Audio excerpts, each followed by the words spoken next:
내 눈에 보이는 것 그 이면에 있는 의미를 파악할 수 있어요. 무엇이 깨끗한 것이고 무엇이 더러운 것인지를 분간할 수 있는 눈이 오늘 다니엘에게는 있었다는 것입니다. 다니엘은 왕의 음식이 더럽게 하는 것이라고 했습니다. 크게 두 가지 면에서 생각할 수 있습니다. 첫째는 그 음식이 유대인의 결례에는 맞지 않는 음식일 수가 있습니다. 유대인들은 음식에 대한 여러 가지 법이 있었어요. 이 음식은 깨끗한 것인가 먹을 수 있고 이 음식을 이래서 먹을 수 없다라고 결례가 있어요.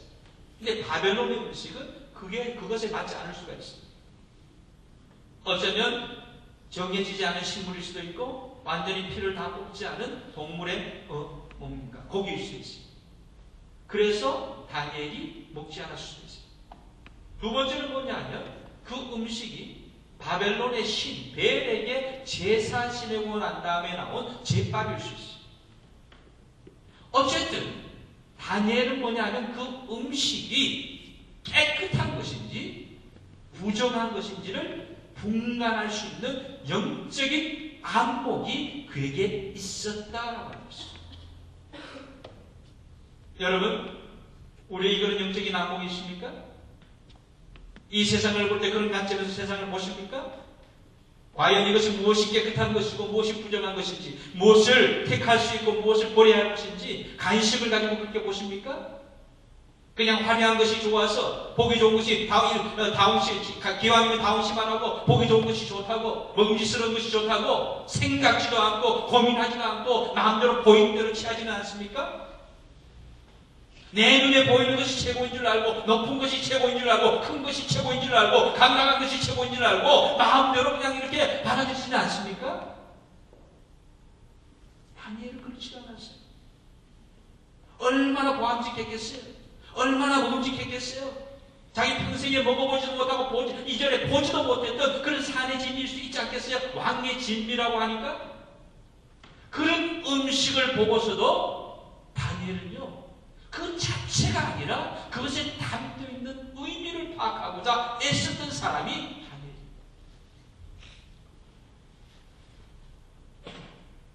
두 번째로 다니엘이 위대한 이유는요. 다니엘은 그런 취사 선택을 분명히 할 수 있는 지혜가 있었다라고 하는 것입니다. 다니엘은 갈 길이 있었습니다. 근데 그 갈 길을 보면서 어떤 길을 가야 할지 말아야 할지를 파악했을 뿐만 아니라 그것을 구별해서 택하는 취사 선택하는 지혜가 있었어요. 한번 보세요. 바벨론이요 여러 가지 제한을 받았잖아요. 제한을 받았는데요 모든 것을 거부한 게 아니에요. 크게 두 가지를 제한을 받았어요. 하나는 왕궁에서 교육받을 것, 다른 하나는 음식 먹을 것입니다. 근데 이 다니엘이요 두 가지 다 거부한 게 아니에요. 두 가지 다 거부한 것이 아닌 것을 어떻게 알 수 있냐면 그 다음 장으로 계속해서 나갑니다. 다니엘이요 열심히 교육받았어요. 음식은 먹지 않았어요. 음식은 거부했어요. 뒤에 나온 본문 바로 뒤에 보면 자기는 70만 했어요. 왕의 음식은 먹지 않았지만 왕의 교육은 받았어요. 교육을 받고 난 다음에 그가 이 지위를 가지게 되는데 바벨론에서 총리가 됩니다. 다니엘이 세 왕을 섬기는데 세 왕 섬기는 가운데 최고위직에서 두 번의 총리직을 하고 최고관급을 계속해서 지위를 유지해요. 그러니까 인정받는 사람이 되었어요. 실력 있는 사람이 되었어요. 여러분, 무엇이 깨끗하고 부정한 것인지 또 무엇을 받아들일 수 있고 무엇을 버려야 하는지 지혜가 필요합니다. 적의 것이라고 했어요. 우리를 침략한 적군의 것이라고 해서 무조건 다 버리지 않았어요. 그들 가운데 있어서 필요한 것들, 좋은 것들은 받아들일 수 있는 포용력이 그에게 있었다는 거예요. 쉽지 않아요, 여러분. 사람이 미우면 다 싫잖아요. 그렇죠? 저 사람이 미우면 그 사람이 하는 게 다 싫어요. 그게 싫은 거예요. 옳고 그름을 따지지 않죠. 그냥 미운 대로. 그런데 다니엘은 그렇지 않았어요. 싫고 좋음의 문제가 아니라 옳고 그름의 하나님의 뜻이냐 아니냐를 먼저 따지는 자가 다니엘이었어요. 여러분, 그런 것이 있어야 우리 삶의 포용력이 넓어져요. 한번 싫다고 모든 것이 싫어진다면 참 세상 살이 깝깝해져요. 얼굴도 보기 싫은데 교회 나오시겠어요? 근데 그 사람이 그렇게 정말 미움거리를 똘똘 뭉친 사람인가요? 아니잖아요. 돌아보면 장점도 있거든요. 좋은 점도 있거든요. 나보다 나은 점도 있거든요. 근데 사람이 미우면 그냥 눈이 가려져서 싫어집니다. 다니엘은 그렇지 않았어요. 다니엘의 위대함이 그 가운데 있더라. 다니엘이 위대했던 또 하나의 이유가 있다면 그것은 뭐냐 하면 자신의 판단과 선택을 지킬 줄 아는, 실행할 줄 아는 용기가 그에게 있었다라고 하는 것입니다.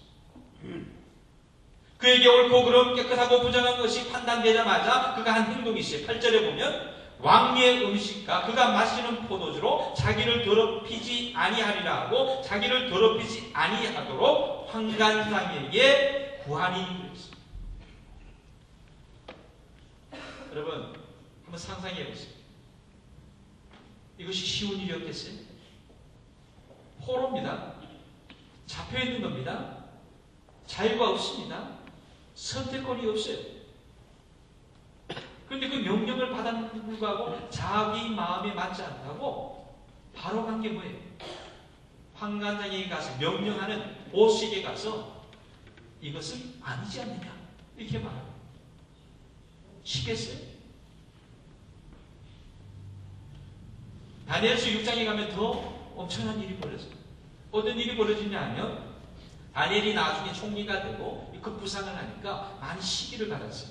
그래서 시기하는 무리들이 함정을 팠어요. 함정을 파서 왕에게 칙령한 법을 하나 내는 게 아닌데 그 법이 뭐냐면 30일 동안 기한을 줘서 30일 동안은 왕 외에 다리오 대왕 외에 누구에게도 절을 하는 사람이 있으면 그 사람을 사자굴에 던져놔야 된다. 그런 법을 내렸어요.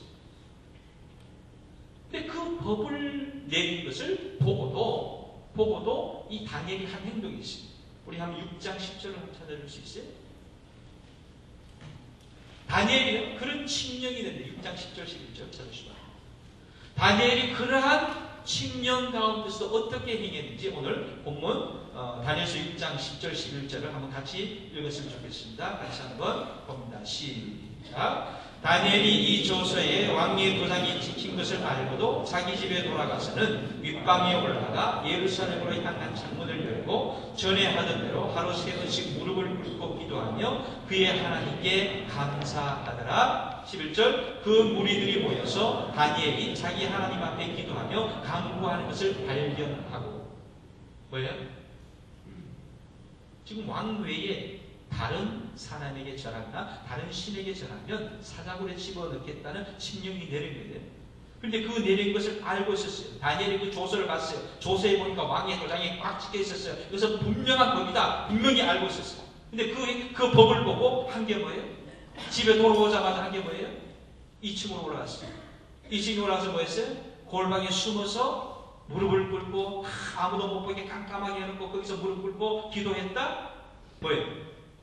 아니에요. 골방에 들어간 것이 아니라 2층에 들어갔어요. 어느 곳에 사방 어느 곳에서나 다 볼 수 있는 환한 곳에서 창문을 활짝 열고 예루살렘을 향해서 무릎을 꿇고 절하며 기도했다. 누구에게? 하나님. 11절에 뭐라고 했어요? 무리들이 모여서 다니엘이 뭘 하는지 봤다 그랬어요. 무리들이 볼 수 있을 정도로 어느 스파이가 문을 이렇게 빼꼼 열고 쳐다본 것도 아니에요. 온 군중들이 알 수 있을 정도로 활짝 열어놓고 확실하게 너희들이 뭘 하든지 너희들이 어떤 칙령을 내리든지 어떤 법을 세우든지 나는 이것만큼은 결코 포기할 수 없다. 내가 크리스찬인 것만큼은 내가 포기할 수 없다. 배신할 수 없다. 그 누가 뭐라 하더라도 나는 크리스찬, 나는 하나님의 사람. 커밍아웃 한 거예요.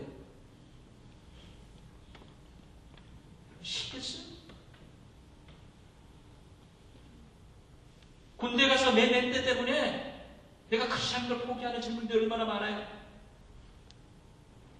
친구들의 따가운 시선 때문에 크리스찬이라는 것을 감추는 사람이 얼마나 많아요. 옆에서 밥 먹는 사람이 나를 어떻게 볼까? 그 시선 때문에 하나님의 사람의 정체성인 기도를 포기하고 엉거주춤, 눈을 감든 말든 기도를 하든 말든 그렇게 지내는 사람이 얼마나 많으냐는데. 근데 뭐예요? 다니엘은 용기 있게 자기의 결심을 표현한 거예요.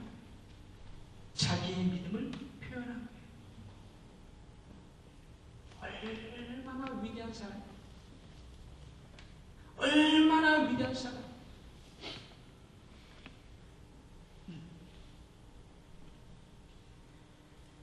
다니엘은요, 탁월한 영적 안목과 지혜가 있는 사람이었습니다.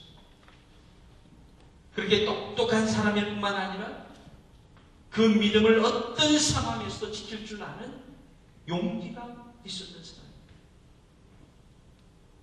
다니엘은 그렇게 영적 안목과 지혜를 가지고 용기 있게 뜻을 정했다. 8절에 그렇게 말합니다. 뜻을 정했다. 보다 정확한 해석은 뭐냐면 굳은 의지를 가지고 그 마음 위에 세웠다라고 합니다. 굳은 의지, 그것을 마음 위에 세웠다. 이것을 달리 해석하면 결코 변하지 않을 굳은 결의를 했다. 절대로 이것만큼은 허용하지 않겠다는 믿음의 섭